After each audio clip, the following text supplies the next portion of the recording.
নোয়াখালীর মাইজদীতে একটি বেসরকারি হাসপাতালে চিকিৎসা অবহেলার অভিযোগে এক ব্যক্তির মৃত্যুকে কেন্দ্র করে উত্তেজনা সৃষ্টি হয়েছে।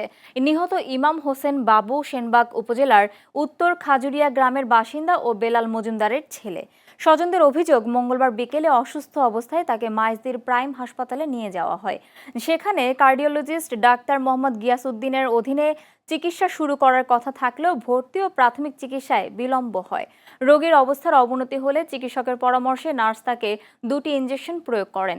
ইনজেকশন দেওয়ার পরপরই তিনি মৃত্যুর কোলে ঢলে পড়েন বলে দাবি করেন স্বজনরা।